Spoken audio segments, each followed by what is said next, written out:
વિદ્યાર્થી મિત્રો, આજે આપણે ધોરણ 5ની અંદર વિષય કેકારવની અંદર એટલે કે ગુજરાતીની અંદર આપણે પ્રશ્ન 3નું સંપૂર્ણ સોલ્યુશન આ વિડીયોમાં આપણે કરવાના છે. આગળની વિડીયોમાં આપણે પ્રશ્ન 2 સુધી સંપૂર્ણ સોલ્યુશન કરી ચૂક્યા છે. એ વિડીયો ન જોયો તો આપણી ચેનલ ઉપર જઈને તમે જોઈ શકો છો. પ્રશ્ન 3 છે, સૂચના પ્રમાણે કરો. 12માંથી ગમે તે 10 પ્રશ્નો આપણે લખવાના હોય છે. ત્યાં કુલ 12 પ્રશ્નો છે. પહેલું છે, કૌંસમાંથી યોગ્ય શબ્દ પસંદ કરી ખાલી જગ્યા પૂરો. પ્રકરણ 1 છે, એમાં છે તો અહીંયા આપણને ઓપ્શન આપેલા છે. એ ઓપ્શનમાંથી આપણે સાચો જે જવાબ છે પસંદ કરી ખાલી જગ્યા મૂકવાનું છે. પહેલું છે, આ ચોપડી હિનાની નથી, તો ખાલી જગ્યા છે તો એમાં આવશે કોની. બીજું છે, ખાલી જગ્યા શરબત છે કોઠાનું હોય તો આપો, તેમાં આવશે સાનું. પછી ખાલી જગ્યા સીતાફળ ખૂબ ભાવે, એક સાથે 4 ખાઈ જાઓ, તેમાં આવશે મને. એના પછી આગળ જઈએ, એમાં છે સુરેન્દ્ર ગઈકાલે ગેરહાજર હતો. ખાલી જગ્યાએ માઇકલને પૂછ્યું, ખાલી જગ્યા નોટ આપીશ તેને, અને બીજી ખાલી જગ્યામાં આવશે તારી. તમારે ખાલી જગ્યાનું કામ છે સીમાબેનનું કે મીનાબેનનું, તમારે કોનું કામ છે એટલે અહીંયા કોનું આવશે. પછી તમને ખબર છે એ ફિલ્મમાં ખાલી જગ્યા વાત આવે છે ચંદ્ર પાર જતા રોકેટ અને ઢીકલાને, તેમાં આવશે સાની. આટલી બધી ગભરાય છે શા માટે, હું તારી સાથે તો છું, તો એમાં આવશે સા. એના પછી છે બીજા નંબરનો પ્રશ્ન, એમાં છે લીટી કરેલા શબ્દને બદલે કૌંસમાંથી યોગ્ય શબ્દ પસંદ કરી વાક્ય ફરીથી આપણે લખવાનું છે. તો અહીંયા જો પ્રકરણ 1માંથી છે કે જેને મને ખુશી બંને ભાઈબંધ છે, જેને મને ખુશી કોલેજમાં ભણે છે, તો આપણે શું કરીશું, અહીંયા જે આ લીટી દોરેલી છે એની જગ્યાએ આપણે આ તેઓ મૂકી દઈશું. એટલે આપણું આખું વાક્ય શું બનશે, જેનમ અને ખુશી બંને ભાઈબંધ છે, તેઓ કોલેજમાં ભણે છે. તો આપણે અહીંયા તેઓ મૂકી દેવાના છે. લીટી કરેલું છે એ શબ્દ કાઢી મૂકવાનું અને એની જગ્યાએ આપણે આ તેઓ છે મૂકી દેવાનું, એટલે આપણું વાક્ય બની જાય. પછી બીજું છે, જેની પાસે સુંદર સાડી છે, જેનીની સાડીનો રંગ લાલ છે, તો અહીંયા જેનીની છે એ આપણે કાઢી દઈશું, એની જગ્યાએ આપણે લખી દઈશું તેની. અહીંયા આપણું વાક્ય બનશે, જેની પાસે સુંદર સાડી છે તેની સાડીનું રંગ લાલ છે. એના પછી સુજલ વિદ્યાર્થી છે, સુજલે ગીત ગાયું, તેમાં આવશે તેને. તો અહીંયા આપણે લખીશું સુજલ વિદ્યાર્થી છે તેને ગીત ગાયું. પછી શિક્ષક વિદ્યાર્થીઓને કહ્યું કે વિદ્યાર્થીઓ પ્રવાસમાં જરૂર આવવાનું છે, તો વિદ્યાર્થીઓ છે આપણે કાઢી મૂકીશું, એની જગ્યાએ આપણે લખીશું તેઓએ. તો આપણું આખું વાક્ય બનશે, શિક્ષકે વિદ્યાર્થીઓને કહ્યું તેઓએ પ્રવાસમાં જરૂર આવવાનું છે. ત્રીજા નંબરનો પ્રશ્ન છે, એમાં છે આપેલ શબ્દને વાક્યમાં બદલીને બોલી જુઓ કે કયા શબ્દો જેવો અર્થ ધરાવે છે. વાક્યમાં તે શબ્દોની નીચે લીટી દોરો. તો અહીંયા એક ઉદાહરણ આપણને આપેલું છે ખેતરવામાં, એમાં એક ખેતર જેટલી, જ્યારે અહીંયા છે વેટ કરવી, તેમાં આવશે નકામું કામ કરે છે. તો વેટ કરવી એ નકામું કામ કરે છે એના જેવો અર્થ થાય છે, એટલે એના નીચે આપણે લીટી દોરીશું. પછી પોતાની હારના, તેમાં આવશે પોતાના જેવડા સાથે. તો પોતાના જેવડા છે એ પોતાની હારના એવો શબ્દ છે, એ બંને સાથે બંધ બેસતો આવે છે, એટલે આપણે પોતાના જેવડા નીચે લીટી દોરીશું. પછી છે બત ભરવી, તેમાં આવશે ભેટી પડ્યો. પછી મન ઠરવું, ત્યાં આવશે સંતોષ થયો, તો અહીંયા આપણે એના નીચે સંતોષ થયો એની નીચે લીટી દોરીશું. પછી જે વાક્ય પ્રશ્ન 4 છે, વાક્યો વાંચો, તેમાં જે તે શબ્દનો અર્થ જે વાક્યમાં બરાબર બંધ બેસતો હોય તેની સામે આપણે ખરું કરવાનું છે, અને બંધ બેસતો ન હોય તેની ઉપર આપણે ખોટું કરવાનું છે. તો અહીંયા ઉલ્લાસ અને આનંદ છે, તેમાં જે પહેલું વાક્ય છે, હું શાળામાંથી ઘરે આવું એટલે મને દૂરથી જોઈને મમ્મીના મોં પર ઉલ્લાસ પથરાઈ જાય, તો આ વાક્ય સાચું છે, એટલે સાચું આવશે. જ્યારે કાલે મોહને ખોટું બોલી સર પાસે મને માર ખવડાવ્યો, તેને જોઈને જ મને ઉલ્લાસ થયો, તે એ આવશે ખોટું આવશે. એના પછી વાટ રાહ પ્રતીક્ષા, અહીંયા આવશે દીકરો સવારથી ગાયો ચરાવવા ગયો હતો ને રાત પડી ગઈ ત્યાં સુધી દેખાયું ને, એટલે ડોશીમાં બહારના આગળ જેની વાટ જોતા બેસી રહ્યા, તો અહીંયા આવશે સાચું આવશે. જ્યારે મહેમાન આવી ગયા છે, હવે તેઓની વાટ જોઈ જેથી તેમને આગતા સ્વાગતા શરૂ કરી શકાય, તેમાં આવશે ખોટું. ઉપરવાસ છે, તેમાં જે પહેલું વાક્ય છે એમાં આવશે કે ગુજરાત કઈ નદીનું વહેણ જે તરફથી આવતું હોય તે પ્રદેશ એનો ઉપરવાસ કહેવાય છે. ગુજરાતમાં કઈ એટલો બધો વરસાદ નથી, પણ ઉપરવાસમાં પડેલા ભારે વરસાદના લીધે સરદાર સરોવર ડેમ છલોછલ થઈ ગયો છે, તેમાં આવશે સાચું. આપણે ત્યાં થોડોક વરસાદ પડે તોય પાણી ભરાઈ જાય, પણ તેઓનું ગામ તો ઉપરવાસમાં એટલે ત્યાં વરસાદ હોય જ નહીં, તેમાં આવશે ખોટું. પછી સામૈયા કરવા, તો એની અંદર છે ઉતાવળ કરો, કેટલીક વાર જાન આવી ગઈ છે, સામૈયું કરવાનું મોડું થશે, તેમાં આવશે સાચું. ચોર પોલીસને જોઈને ગયા, તેઓ પોલીસનું સામૈયું કરી શકશે નહીં એટલે ભાગી જવાનું એ નક્કી છે, તેમાં આવશે ખોટું. પ્રશ્ન 5 છે, એમાં વિદ્યાર્થી મિત્રો આપણે નિશાની કરવાની છે. જો કે ક્રિયા ચાલુ હોય, અહીંયા છે આપેલા વાક્યમાં જો આ ક્રિયા અગાઉ થયેલી હોય તો બાજુમાં આ ડાબી બાજુની એરો છે એનું નિશાન કરવાનું છે. હાલમાં ક્રિયા ચાલી રહી હોય તો આપણે લીટી કરવાની છે. જો ક્રિયા હવે પછી થવાની હોય તો જમણી બાજુની એરો છે એ આપણે કરવાનું છે.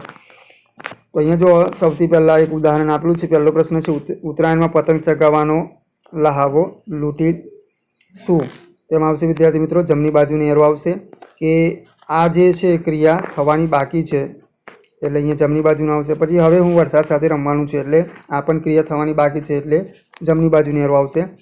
કૂદે છે નાજુક ને નમના હરણા, તો વિદ્યાર્થી મિત્રો એમાં આવશે ક્રિયા ચાલુ છે એટલે ઊભી લીટી આવશે. પછી ઝગમગ ઝગમગ થતા સૂરજ દાદા આવ્યા, તો વિદ્યાર્થી મિત્રો આ ક્રિયા થઈ ગઈ છે એટલે ડાબી બાજુની એરો.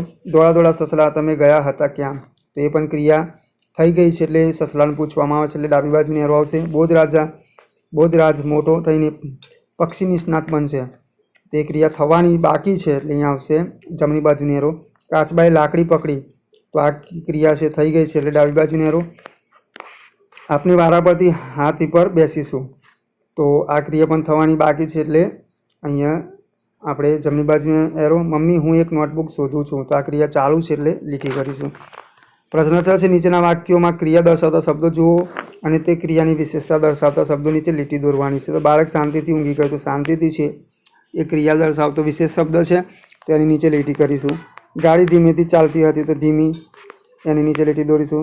દર્શીલ ઝડપથી દોડે છે, તો ઝડપથી એના નીચે આપણે લીટી દોરીશું. પછી છે જીમિકા ઓછું બોલે છે, તો ઓછું છે એની નીચે લીટી દોરીશું. વૃદ્ધોએ સાંભળીને ચાલવું જોઈએ, સંભાળીને ચાલવું જોઈએ, તો અહીંયા સંભાળીને નીચે આપણે લીટી દોરીશું. અમે મોટેથી કાવ્ય ગાતા હતા, તો મોટેથી એના નીચે આપણે લીટી દોરીશું. પ્રશ્ન 7 છે, એમાંથી નીચેના શબ્દો ઉલટા અર્થવાળા શબ્દો બોક્સમાંથી શોધીને લખવાનું છે. તો સારું તો ખરાબ થાય તો વિદ્યાર્થી મિત્રો આપણે એનો ઉલટા અર્થવાળો એટલે કે વિરોધી શબ્દ છે. ખરાબ તો સવાર, તો સાંજ. દુઃખી તો સુખી. ડાબો તો જમણો. બંધ તો ખુલ્લું. લાંબુ તો ટૂંકું. ઝડપી તો ધીમું. દૂર તો નજીક. ઊંધું તો સીધું અને મોંઘું તેમાં આવશે સસ્તું. 8મું છે, એમાં છે વાક્યમાંથી જુઓ જે શબ્દ બરાબર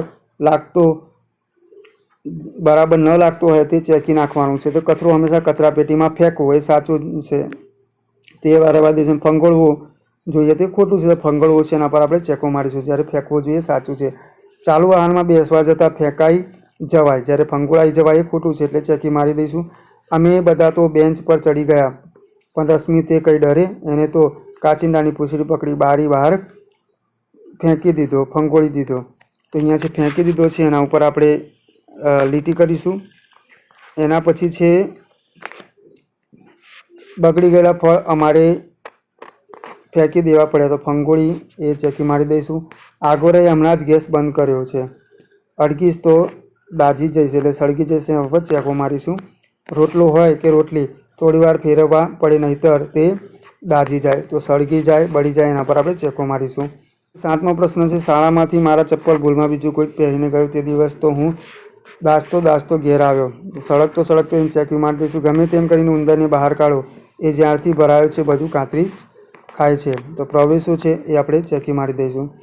પછી છે 4 ચોર એક જ ઘરમાં ચોરી કરવા બેઠા, પ્રવેશ્યા ભરાયા, તો પ્રવેશન ભરાયા એને ચેકી મારી દઈશું.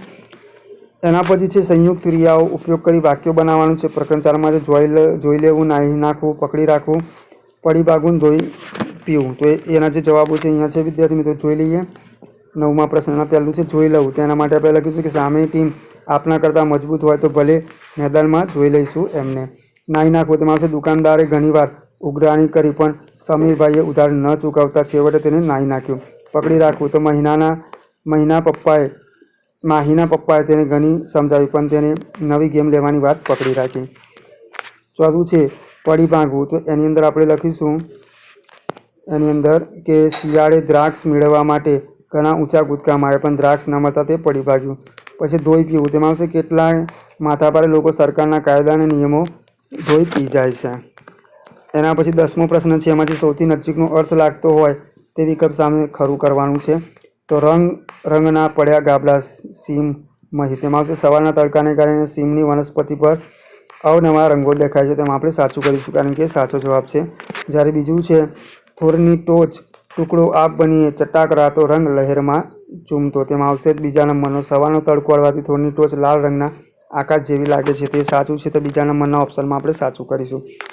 ત્રીજું છે કાંટાળા બાવળમાંથી સૂરજના કિરણો જીન નસીમ થઈ તિરાડ તૂટી ભોય પર ઉપર ઠેલાયા, તેમાં પહેલું છે સાચું છે. બાવળ વચ્ચેથી પસાર થઈને તડકો જમીન અડે ત્યારે ટુકડા ટુકડા થયેલો લાગે. 4થું છે બહાર ઊભેલો આંબો એના પાન આ ઉડી જાય રે પંખી ટહુકા થઈને, તેમાં આવશે આપણો ક આવશે. આંબા પર ઘણા બધા પક્ષીઓ ગીતો ગાઈ રહ્યા છે. સૂરજના અસ્તવ્યસ્ત ટુકડા તરતા રેલાયા. તો પાંચમામાં ત્રીજા નંબરનો જવાબ આવશે. નીકના પાણીમાં સૂરજના પ્રતિબિંબ છૂટાછવાયા ટુકડા વહી રહ્યા છે.